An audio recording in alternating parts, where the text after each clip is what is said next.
Hi everyone, this is Mark Metternich, and here are a couple of more advanced techniques for cleaning up distracting details and discolorations. I'm not going to spend hardly any time going into all the details, but this might really open up some people's minds for how to fix things in their images that they're struggling with.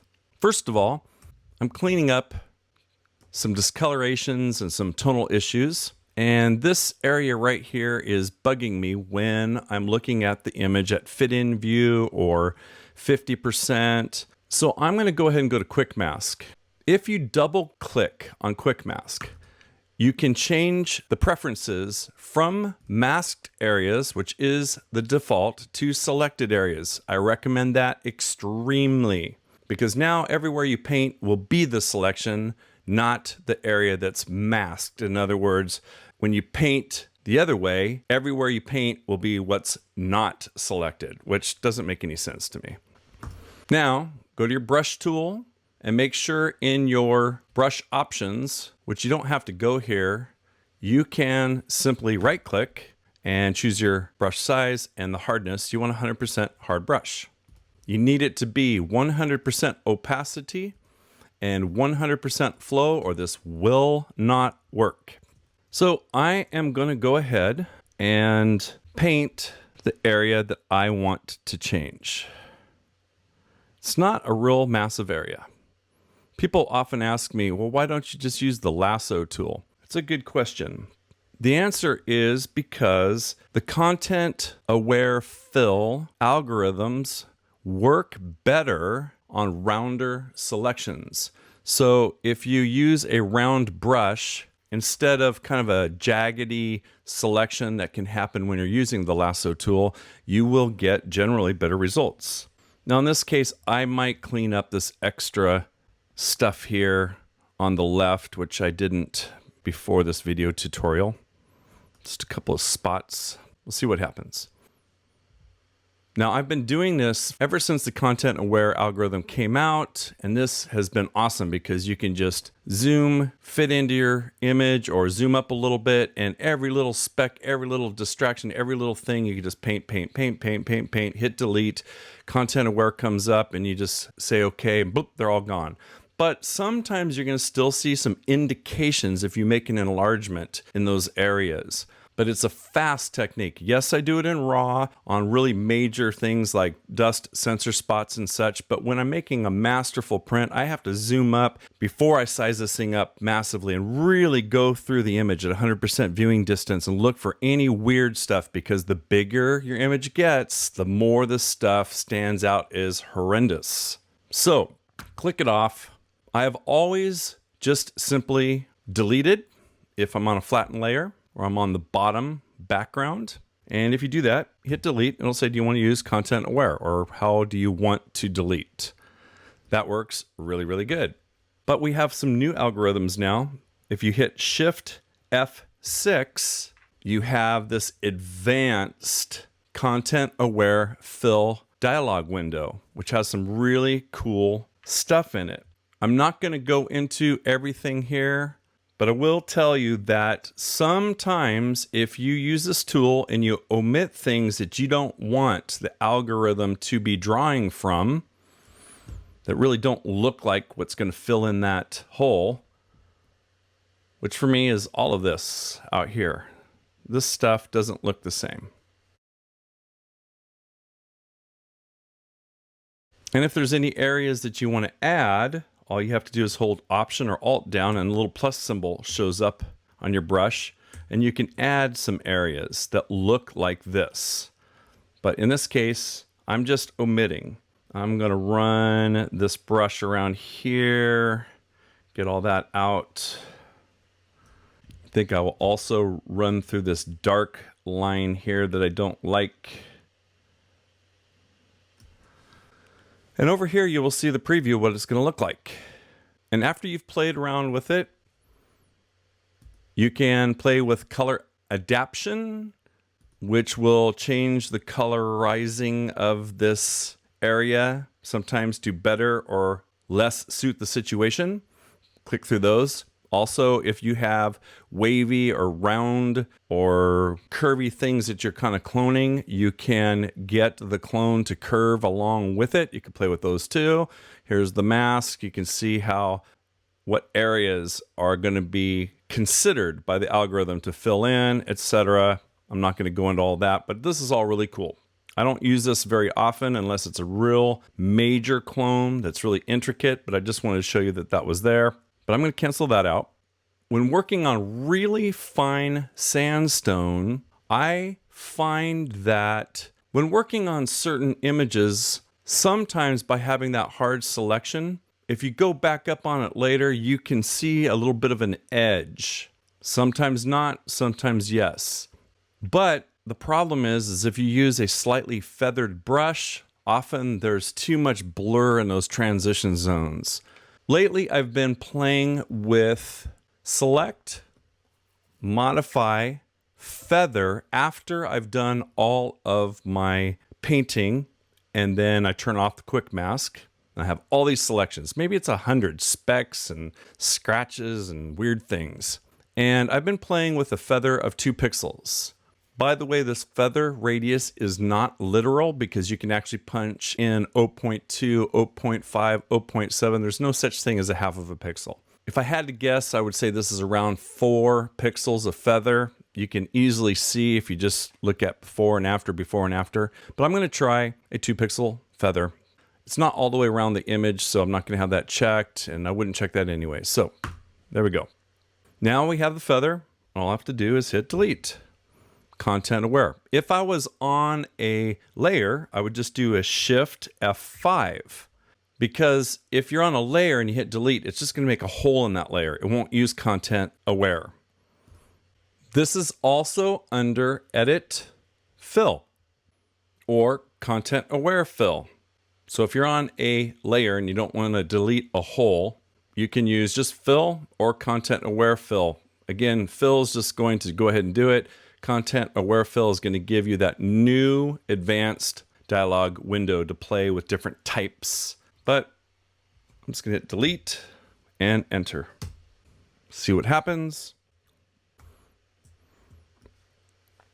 Now I've zoomed up on it. I'm going to do a select all, Command A. Make sure I have that, Command A. Then do a Command C, Command C.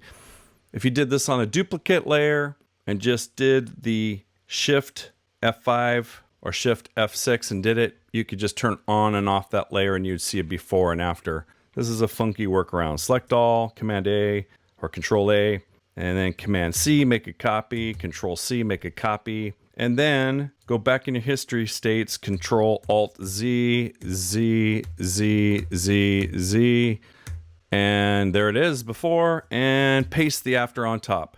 I wouldn't get too close on this. I'm going to stay at 100% viewing distance right now, but let's look at this. Yes, it's improved the area, but I want to show you something that you can think about. I like what it's doing, but watch this. Lighter color. Now only the pixels that get lighter than the pixels below of that clone are going to show through. It is so much more natural looking than this, with all these black blotches and such. So much more natural. So this is before, this is after. This is before, this is after. I think it did a pretty good job. I believe if I zoomed out and zoomed around, I might not even find the spot again, but I'm still not completely happy with it. So I'm going to put a white mask on it. I'm going to grab a black brush. I click here to make sure they're pure black and pure white. Flip it, black brush. Come in here, right click, make sure now it has a soft edge. And maybe at about 50% opacity, I'm going to do just a little bit of cleanup. So the lines are pretty decent before the clone. Afterwards, you lose a little bit of them and they get moved a little. So I'm going to go ahead and I'm going to run my black brush across here, which is painting black on that mask to hide this to show the original layer, especially right here, right there, and in here, and here, and here. Any areas that I feel are looking just a little weird. And I think we have done it. Now, if it's starting to get too dark, I'm going to switch it back the other way to white. And it is getting too dark right there. That went back to a lighter color. Now, after that little bit of cleanup, before, after, before, after, before, after. I like what it did to everything up above. I think I can live with everything below. I can flatten it, maybe clone up a couple of specks really quickly with the spot healing brush tool. But here is another thing. Sometimes these areas can be a little softer where you've cloned than the areas around them. If you zoom up to 100% viewing distance and you feel like it is a little bit softer, one little secret would be to do a stamp up layer. This is your finished version. This is your before version. A Control-Alt-Shift-E. That's a stamp up, merge up, composite layer. It's basically a flattened version of what you've done. Not everybody works this way, but I like to do this. Here's the before, this is the after. If it looks a little soft, 100% viewing distance, and you notice it on a good monitor, with extreme care, you might be able to duplicate your finished layer, maybe throw it into luminosity mode so colors don't change, and then go to filter, camera raw filter, and you're going to have to zoom back up to that 100% viewing distance or whatever you're evaluating it at, and find the exact same area. This is that area that looks a little bit softer than the areas on the sides, just barely. And again, if you're not making a gigantic enlargement, I would not do this. And if I was making a gigantic enlargement, I would be so careful doing this. Because if you make texture or grain and you do it too strong, it's going to look obvious in a print. But here's this grain machine. What I do is I look at the real texture, I turn this grain machine on, and I'm trying to mimic as close as possible to that same look of what the sandstone looks like. You just have to play with this.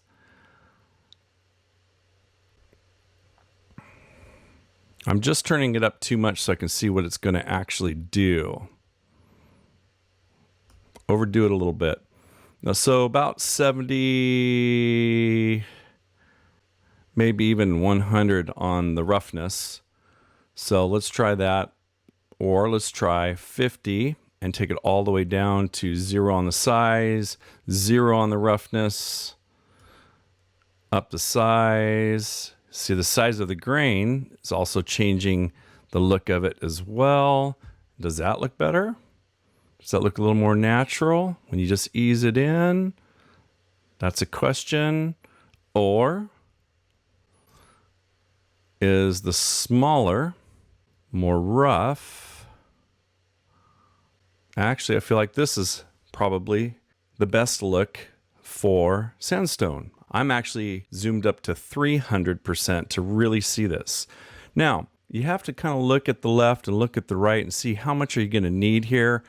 The amount is probably going to be minuscule.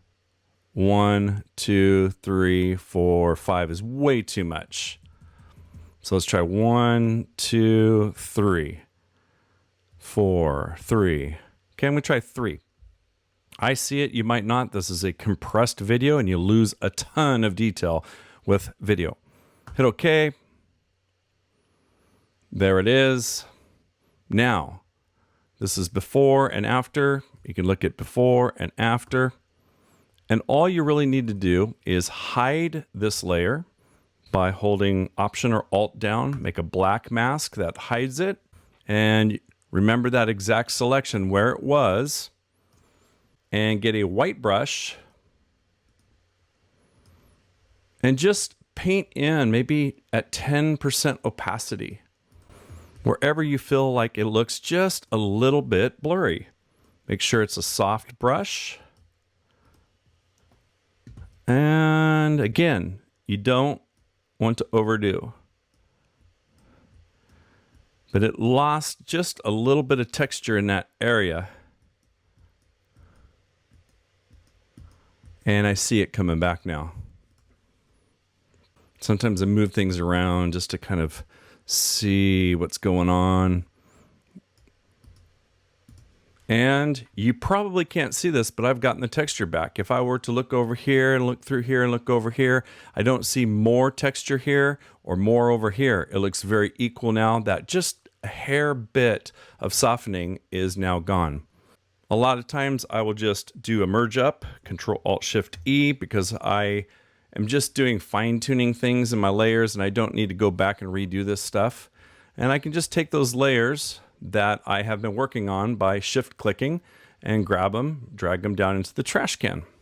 So let's go back to a realistic view here, and we have before and after, before and after.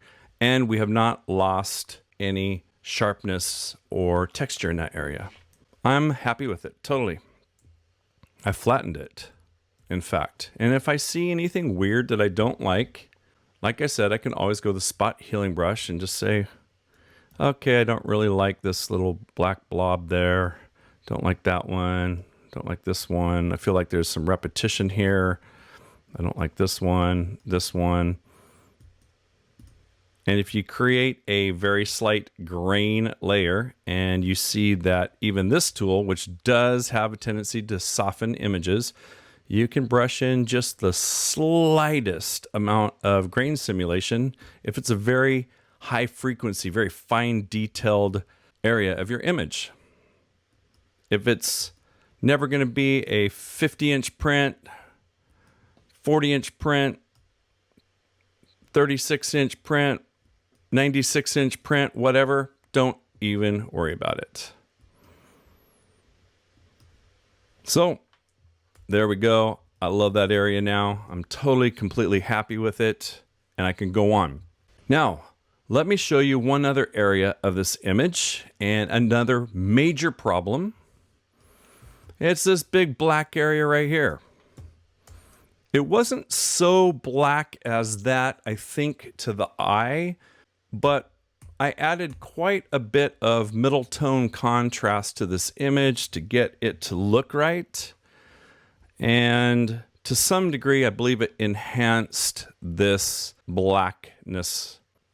This is an awesome technique for cleaning up discolorations, and it works wonders in places like slot canyons and such.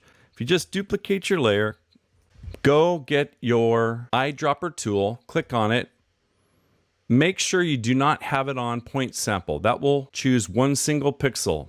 And if you are on an image like this, which is 300 pixels per inch, you could click on what you think is black and it could be green because the pixel density of your monitor and your viewing distance, you just can't see a single pixel. So you really want to go with more like a 5x5. That's 25 pixels or 11x11 average, maybe a 3x3, but I usually stick to 5x5. Sometimes I go 11x11, sometimes 3x3, but 5x5 is the most. That's 25 pixels. So what color would be the very best if I could change this color so that this wall looked more natural? Well, I'm going to come over here very close to the area, and I'm going to find an area that I think exemplifies what should be there. Click on it. Now, this is not going to change the tonalities, how bright or how dark this is. It's going to be only the color. But if you painted that color that we just chose right down here, you want to see what it is? There it is. It's this type of very light red. And it's in your color swatch. If I took a brush and I painted on this, soft brush, 100% opacity, sized it up, well, that isn't going to work. It's just like paint on top of the image. Super cool stuff. Go to color mode. Now your top layer is all the color of the image. All your detail is the bottom of the image. Now when you paint, only the color is going to come through. Oh my goodness, can you imagine? Look at that. Now I'm not going to get into teaching you how to do all this intricate masking and everything else, but what I would do is I'd mask this wall out, I'd mask this bottom out, I'd mask this top out, that line coming down, and then I would just paint at a certain opacity, maybe go 100% opacity, but the flow at like 10% or 20%, and just sort of brush it in strokes until it looks completely natural. Don't overdo. After you're done, if you've done it on a layer and you're really happy with it, adjust the opacity down and up to get it to where it looks its best, because I know that we have a tendency to often overdo. And voila, you can clean stuff up in an incredible, incredible way. So let me back up. That was before I painted. If I wanted to get a really nice selection around here, I'd create some kind of a mask, maybe a manual one with quick mask, or I would use the quick selection tool and try different things. Also, this is kind of a dark area, so maybe you could use a luminosity mask and you only want to use kind of the darker tones. Or if you use blend if you wanted to double click on this layer, you could split out all of your really bright tones. Just like that. That's all you have to do. If you click on the layer below, wherever those squares are, that's showing you what's kind of disappearing. And because I can still see quite a bit of black there, that's probably going to work much more subtly. If I double click again and grab that white node again, pull it back, you can see in real time what's going to be masked out. So see, I wouldn't pull it that far. I would probably pull it maybe to there. This is flexible freeform masking rather than incremental, and it's totally non-destructive. So turn that back on, all the colors on the top, all of the details on the bottom. We're in color mode. Take that color swatch that you were using, which is what this brush is now going to use. And like I said, use 100% opacity, but pull down the flow rate to like 10%, 20%, something like that. And then you can do it in strokes. Soft brush, and you can do it in strokes. This will help you to not overdo. And I'm going to do it really sloppy because this is just a quick video tutorial. But you can get rid of, like even in this area, it's a little on the brown side instead of that kind of magenta-ish. Or if you're getting radical, just go 100%. Paint it in there. And now it's affecting the darker tones more than the brighter tones adjacent to it. So do the cleanup. Check if you've overdone by dropping the opacity completely out and just seeing if maybe a certain amount of it looks better and more natural. Maybe zoom out to a more natural viewing distance. And you can get these discolorations to go away. All the best to you. Great light to you.